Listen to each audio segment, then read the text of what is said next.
우리에게 주신 하나님의 말씀은 창세기 19장 1절로 11절까지 말씀입니다. 창세기 19장 1절에서 11절까지 말씀 제가 봉독해 올리겠습니다.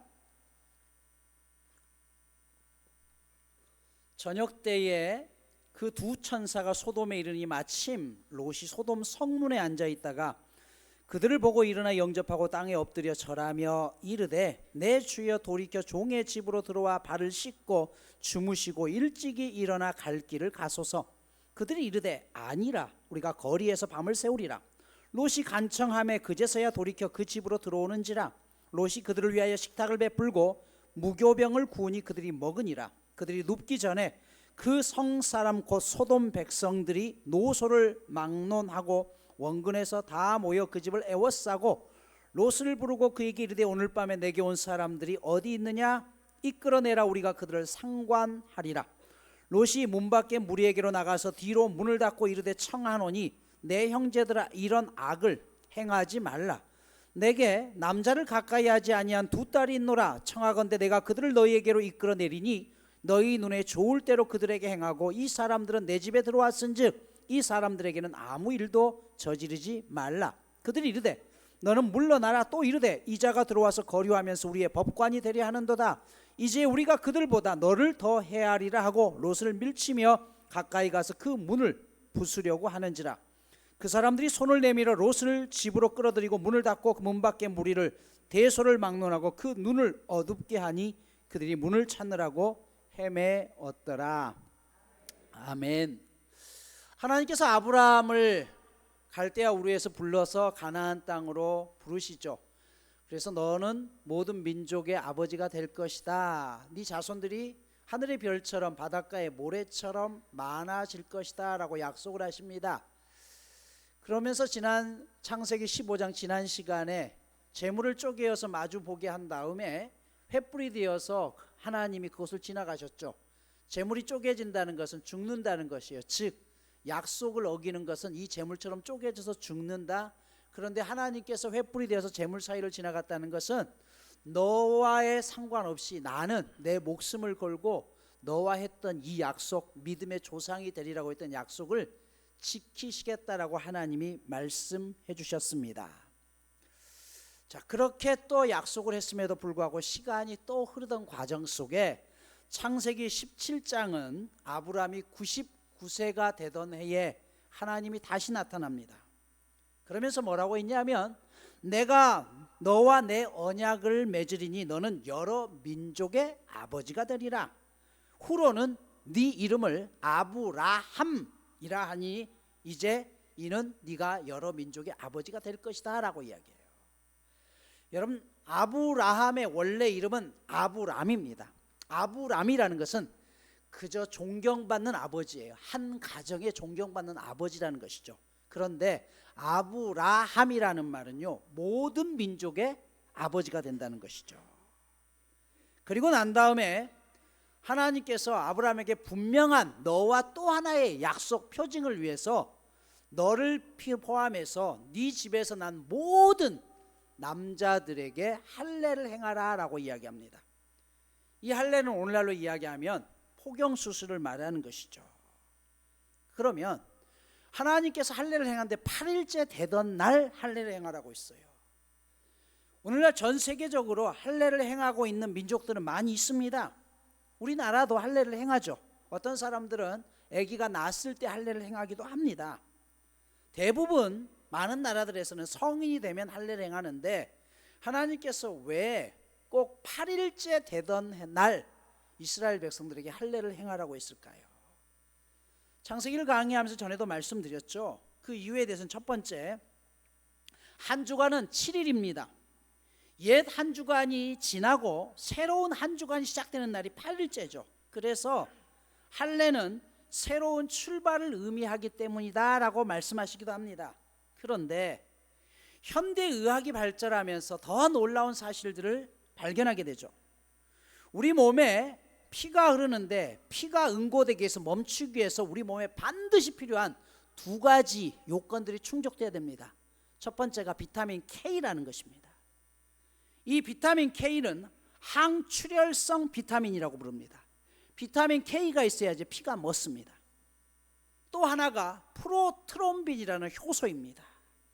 상처가 났는데 지혈이 되지 않고 피가 계속 내린다, 이 말은 비타민 K나 아니면 프로트롬빈 둘 중에 하나가 부족하다는 증거입니다. 여러분, 이 사실을 하나님은 알고 계셨습니다. 그런데 의학자들의 이야기하면 이 프로트롬빈과 비타민 K가 우리 몸에서 가장 많이 발산될 때가 언제냐? 태어난 지 8일째 되던 날이라고 하죠. 여러분, 하나님은 우리 자신들을 창조하셨기 때문에 과학자들이 알기 전에 이미 우리 몸의 상태가 어떤지까지 정확하게 알고 계셨던 것이죠. 그리고 8일째 되던 그때가 몸의 고통도 가장 작을 때라고 합니다. 하나님은 그래서 쉽게 멎을 수 있도록 그 옛날에 병원이 있던 것도 아니고 가장 쉽게 가장 고통이 없는 8일째 되는 날 할례를 행하라고 했습니다. 이 할례를 행하라고 한 것은 하나님의 흔적이 내 몸 안에 있다는 것을 보면서 느끼라는 것입니다. 그러면 어떤 분들은 그렇게 질문해요. 목사님, 그럼 여성들은 어떻게 합니까? 여러분, 이 할례의 또 다른 의미가 세례입니다. 세례는 내 몸에 예수의 향기를 새기는 행위입니다. 과거에 나는 죽고 다시 살아나는 것이에요. 그래서 할례는 뭐예요? 끊어낸다는 의미입니다. 나는 죽지만 하나님이 새롭게 산다는 것이에요. 창세기 17장 19절에 보면 그런 다음에 하나님이 뭐라고 하신다면 네 아내 사라가 아들을 낳으리니 그 이름을 이삭이라 하라 라고 이야기해요. 그리고 나서 이삭의 이름을 정해주면서 21절에 보면 내 언약은 내년 이 시기에 사라가 내게 낳을 이삭과 세우리라 라고 했어요. 여기 내년 이 시기라는 것을 히브리어 원문으로 보면 내년 생명의 때에, 내년 만물이 소생하는 때에 라는 뜻이에요. 이 말은 무슨 말이냐면 내년 봄에라는 것이에요.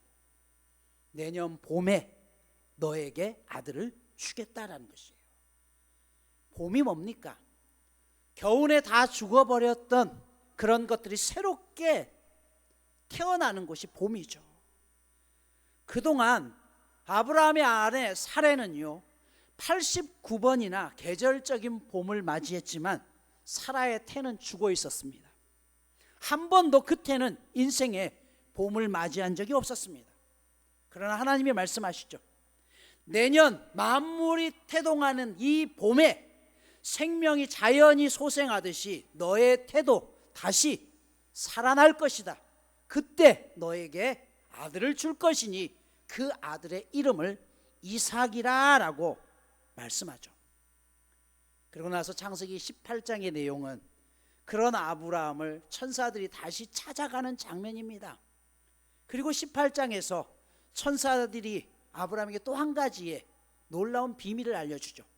내가 소돔성에 가는데 소돔성의 악이 너무 심하기 때문에 그 성을 멸망시키기 위해서 찾아간다는 것이에요. 그리고 바로 19장의 내용이 그 아브라함을 방문했던 천사들이 소돔성을 찾아가는 장면으로부터 오늘 본문은 시작됩니다. 1절을 보시면 롯이, 아브라함의 조카였던 롯이 천사들을 어떻게 영접하는지를 보여주는 장면이 나옵니다. 창세기 18장은 여러분들이 오늘 가서 꼭 다시 한번 자세하게 읽어보십시오. 제가 18장은 그냥 건너뜁니다. 18장에 보면 아브라함이 사람의 모습으로 찾아왔던 하나님과 천사들을 알아보고 영접하는 장면이 나오고 19장에서는 롯이 그 천사들을 영접하는 장면이 나오는데 이 두 사람과의 영접의 차이가 확연하게 나타납니다. 첫 번째, 장소가 달라요. 아브라함이 있었던 곳은 헤브론 마므레라는 것입니다. 헤브론 마므레라는 뜻은요 열렬하게 교제하다라는 뜻이라고 했어요. 하나님과 영적인 교제, 즉 예배의 자리가 헤브론 마므레입니다. 반면 롯이 있던 장소는 어딘가요? 소돔입니다. 가장 타락한 향락의 중심에 있었던 것이 도시죠. 바로 이 소돔이었습니다. 둘 사이에 보면 천사들을 맞이한 시간이 다릅니다. 아브라함이 천사들을 맞이했을 때는 창세기 18장 1절에 보면 날이 뜨거울 때라고 있어요. 즉 태양이 한 중천에 있을 때 가장 뜨거운 정오입니다. 이 말은 무슨 말이냐면 아브라함은 한낮에 태양이 있는 것처럼 빛 가운데 거했다는 사실을 은연중에 보여주고 있는 것이에요. 그때 아브라함은 장막문에 앉아 있었습니다. 중동 지방의 한낮의 뜨거움은 너무 뜨겁기 때문에 숨이 막힐 정도라고 하죠. 그래서 중동 사람들은요, 이른 아침에 일을 하고 한낮에는 쉽니다. 사마리아에 사는 수가성 여인이 정오에 물을 기르러 간 이유는 그 시간에는 아무도 돌아다니는 사람이 없었기 때문에 자신의 부끄러운 모습을 보이지 않기 위해서 정오에 물을 기르러 갔던 것입니다. 아브라함 역시 그날도 최선을 다하고 한낮에 지금 쉬고 있습니다. 그런데 여러분, 하나님은 우리가 예배당에서 예배 드릴 때만 찾아오시는 것이 아닙니다. 내 삶의 현장에 언제든지 찾아오시는 것이에요. 반면 롯은요, 천사들을 언제 만났나요? 성문에서 저녁 때 만났다라고 했어요. 해가 진 이후입니다. 해가 진 이후에 롯이 하나님을 만났다는 것은 그가 영적으로 어두운 상태에 있다는 것을 역시 아브라함과 비교해서 보여주는 것이죠. 세 번째, 아브라함과 이 롯이 천사들을 맞이하는 위치가 다릅니다. 아브라함은 장막 문에 앉아 있다가 하나님과 천사들을 만났어요. 뜨거운 정오에는 대부분 동굴이나 나무 밑에서 쉬는 것이 일반적인 상황이지만 아브라함은 가정에서 쉬고 있었어요. 이 말은 아브라함이 지극히 가정적인 사람이었다는 것을 보여주는 것입니다. 그가 다른 곳에 가지 아니하고 가정을 지켰다는 것이에요. 여러분, 좋은 신앙인은요, 반드시 가정적인 사람입니다.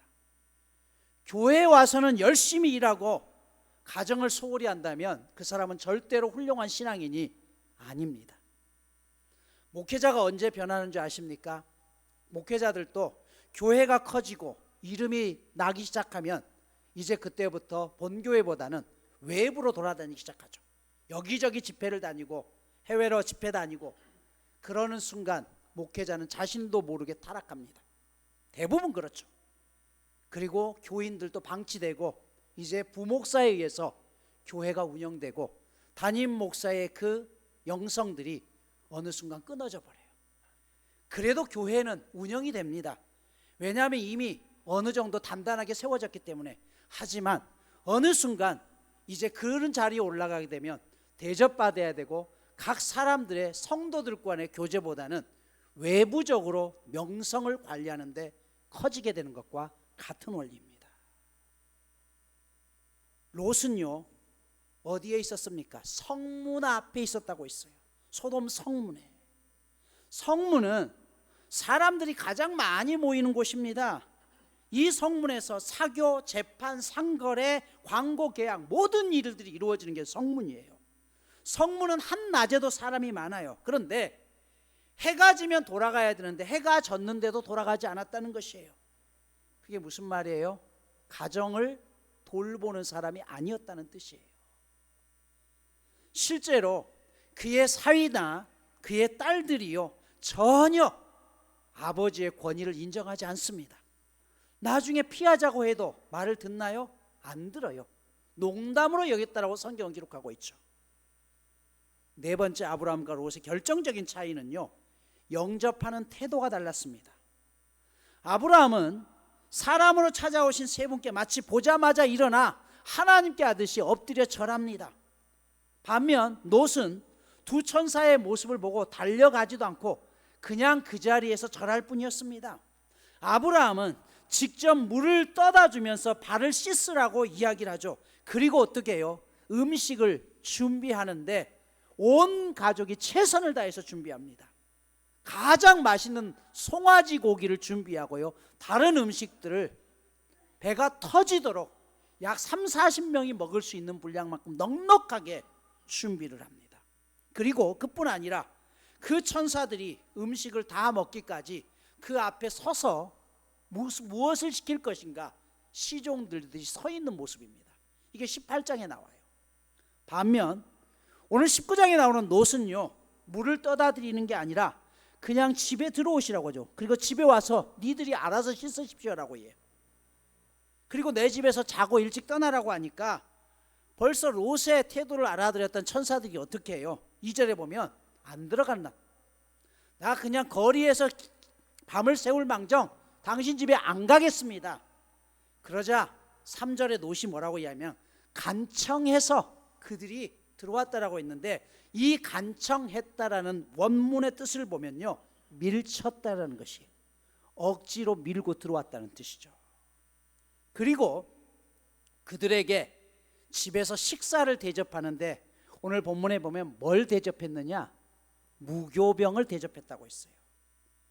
여러분, 무교병은요 가장 맛없는 음식입니다. 6월절 날 급히 떠나기 위해서 발효하지 않고 아주 딱딱하게 그냥 먹을 수 있는 빵, 아주 쉽게 내놓을 수 있는 게 무교병이었어요. 그래서 이스라엘 백성들은 손님들이 왔을 때는 절대로 무교병을 대접하는 일이 없어요.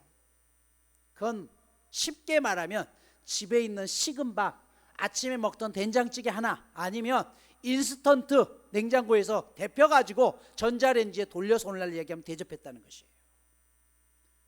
아브라함은 새 밥을, 고기를 가장 좋은 걸로 대접했던 반면 롯은요, 손님들에게 내놓아서는 안 될 무교병을 대충 차려줍니다. 여러분, 우리가 하나님 앞에 예배 드릴 때도 하나님 앞에 드려지는 예배가 있는가 하면 그렇지 않은 예배가 분명히 있습니다. 겉으로는 다 똑같아 보이죠. 하나님께서 보시기에 지극히 몸이 건조한 예배를 우리가 드릴 수도 있다는 것이에요. 자, 그런 롯이 사는 소돔의 특성이 어떤지 볼까요? 4절에 보면 천사들이 잠자리에 잠들기 전에 그 섬 사람들, 즉 소돔 백성들이 노소, 나이가 들건 작건 막론하고 이 롯의 집 앞으로 몰려들죠. 그리고 어떻게 해요? 5절 보면 오늘 밤 너에게 온 손님을 끌어내라, 우리가 그들을 상관하리라. 여러분, 이스라엘 백성들은 유목민이기 때문에요, 그들은 손님들의 대접하는 데 최고해야 됩니다. 왜냐하면 언제 어디서 우리가 만날지 모르기 때문에. 그런데 오늘 보면 이 소돔성은 뭐라고 했어요? 손님이 왔다는 걸 알고 노소를 막론하고 와서 그들을 끄집어내라는 것이에요. 5절에 보면 그들을 상관하리라라고 했는데, 이 말은 무슨 말이냐면 성적인 놀이객감으로 우리가 쓰겠다는 것이에요. 여러분, 노인에서부터 젊은이까지 전부 모였는데 원문에 보면 이들이 누구였냐면요, 동성애자들입니다. 인류 역사상 성적으로 타락하면 나타나는 첫 번째 현상이 외도입니다. 남녀에 있어서 이제는 한 남자 한 여자로 만족하지 못해요. 그래서 다른 사람들을 탐합니다. 이게 첫 번째예요. 그런데 여기서 더 나가면 평범한 것은 재미없다. 그래서 나타나는 게 동성애입니다. 호기심이죠. 그리고 여기서 더 타락하면 짐승과 관계를 갖는 수간의 현상이 나타납니다. 소돔과 고모라가 그랬고요, 폼페이가 그랬습니다. 로마가 그랬고 아수르의 니느웨가 그랬습니다. 여러분, 니느웨 같은 경우는 얼마나 악했는지 하나님께서 강물을 쏟아부으면서 토사를, 흙덩이를 이 니느웨 전체로 덮어버리게 되죠. 그래서 많은 역사학자들이, 고고학자들이 니느웨라는 도시는 그냥 전설 속에 나오는 도시라고만 생각했습니다. 왜냐하면 니느웨가 있던 그 장소를 발굴하는데 아무리 찾아도 유적 하나, 그릇 하나 나오질 않아요. 그래서 이건 그냥 역사 속에 있는 게 아니라 그냥 전설로 내려오는 그런 나라다라고 생각했어요. 아수르의 수도였던 니느웨 사람들이 얼마나 잔인했던지 아수르 왕의 기념부에 새겨진 문구를 보면 알 수가 있는데, 나는 귀족의 껍데기를 벗겼고 3,000명의 포로들을 불에 태웠다. 나는 한 명의 포로도 남겨두지 않았다. 나는 그들의 손과 발을 자르고 코와 귀를 베어냈다. 수많은 병졸들의 눈을 도려냈으며 처녀들을 통째로 굽기도 했다라고 이야기해요. 이렇게 잔인했던 아수르의 수도 니느웨는 나훔 선지자의 예언대로 홍수로 뒤덮여버립니다. 그래서 그 도시 위에 6m가 넘는 흙이 쌓여버려요. 그러니 고고학자들이 발견할 수가 없었어요. 그러던 참에 성경 안에 나훔서에 이 부분을 발견한 거예요. 강이 범람해서 토사가 쌓였다. 그래서 그 위치를 다른 유적지보다 훨씬 깊게 파고 들어가는 것이에요. 6m를 파내었을 때 드디어 거기서 니느웨 성의 유적을 발견하기 시작합니다. 이때부터 고고학자들은 니느웨를 본격적으로 발굴하면서 이 니느웨라는 도시가 그냥 전설의 도시가 아니라 실제 역사 가운데 있었던 도시라는 것을 그제서야 믿게 됩니다. 그래서 니느웨에 대한 가장 많은 자료는 성경 안에 들어있음을 그들이 깨닫게 된 거죠. 여러분, 하나님이 얼마나 그 백성들이 악했으면 지구상에서 흔적을 지워버릴 정도로 그렇게 그 성을 뒤덮어버렸을까요? 소돔성이 그랬습니다. 8절에 보면 이렇게 얘기하는 그들에게 롯이 오늘 뭐라고 이야기해요? 안 된다. 차라리 내게 시집가지 아니한 처녀 딸 둘이 있으니까 이 애들을 내보내니까 너희가 성적 놀이개감으로 데리고 놀아라고 이야기하죠. 여러분 같으면 어떡할까요? 이런 상황이면요, 목숨을 걸고 싸우지 않겠어요? 근데 딸들을 그냥 내주겠대요. 이게 소돔성 사람들이 가지고 있는 가치관이었어요. 그 성 안에 살면서 롯도 그 세상의 가치관이 그대로 들어왔기 때문에 딸들이 윤간을 당하거나 그걸 별로 상관치 않았다는 뜻입니다. 그러자 마을 사람들이 이 롯의 의견을 반박하죠. 네가 우리의 법관이 되려고 하느냐? 야, 어디서 굴러 들어온 돌이 우리를 가르치려고 그래? 너도 죽어라 라고 이야기하죠. 그러자 천사가 이 롯을 집 안으로 들여놓은 다음에 그곳에 있는 사람들의 눈을 흐리게 해서 이제 그들에게 피할 길을 제시합니다. 13절에 보면 하나님께서 소돔에 대한 심판을 하시는 이유가 기록되어 있어요. 그들에 대한 부르짖음이 하나님 앞에 크기 때문에. 여기 부르짖음이라는 것은 죄와 악의 소리가 너무 크게 들렸다는 것이에요. 소돔에서 온갖 악을 행하는 추악한 소리가 들렸다는 것이죠. 롯이 나가서 사위될 사람들에게 빨리 피해야 된다라고 했을 때 오늘 본문을 보면 사위들이 뭐라고요? 농담으로 여겼다라고 했어요. 전혀 권위가 없었습니다. 여러분, 노아는 그의 자식들과 함께 120년 동안 방주를 짓고 홍수가 나기 전에 방주에 들어갔을 때 그 자식들이 어땠나요? 아버지의 말을 그대로 따라갔습니다. 반면 세상 한가운데서도 타락의 한 중심에서도 가정을 돌보지 않고 해가 졌음에서도 그 성문 앞에서 쾌락을 즐겼던 이 롯의 이 아버지의 권위는 이미 실종된 지 오래였다는 것입니다.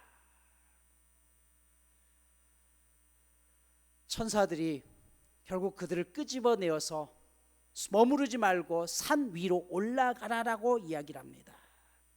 그리고 가까스로 그가 소알성이라는 곳에 머물렀을 때 해가 뜨기 시작하는데 23절에 보면 해가 뜨기 시작하자마자 하나님께서 하늘에서 유황과 불이 소돔과 고모라에 쏟아붓기 시작합니다.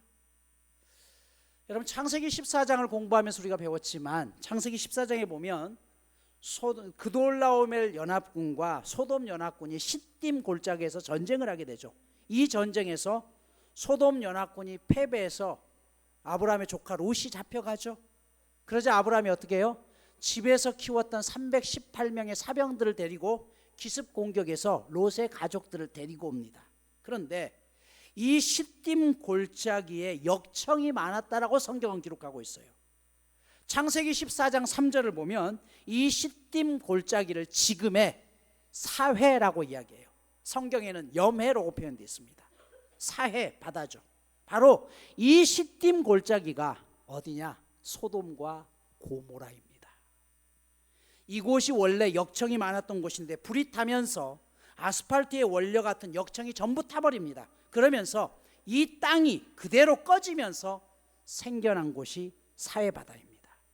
오늘날 바로 사해 남쪽 수역 밑부분이 소돔과 고모라 땅인 것이죠. 그래서 지상보다 400m나 낮은 지역에 위치하는 것입니다. 사랑하는 여러분, 그들이 매일처럼 떠오르는 햇빛을 봤지만 이날 떠오르는 태양은 다른 때의 태양과 달랐습니다. 소돔과 고모라에게는 멸망의 태양이었죠. 우리는 내일 또 여러분들이 아침에 일어나면서 떠오르는 태양을 볼 것이라고 장담합니다. 그러나 어떤 분들은 내일 더 이상 떠오르는 태양을 보지 못한 채 세상을 떠난 분들도 분명히 계십니다. 우리 또한 언젠가는 내일 아침에 떠오르는 태양을 보지 못하고 심판 가운데 있어야 된다는 것입니다. 이 사실을 우리가 알아야 되는 것이죠. 오늘 말씀을 마무리합니다.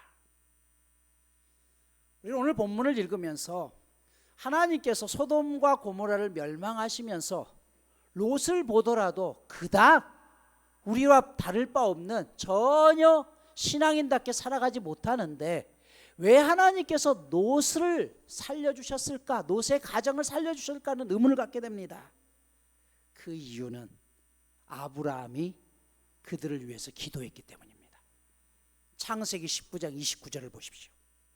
하나님이 그 지역의 성을 멸하실 때 곧 롯이 거주하는 성을 엎으실 때에 하나님이 아브라함을 생각하사 롯을 그 엎으시는 중에서 내보내셨더라 라고 있어요.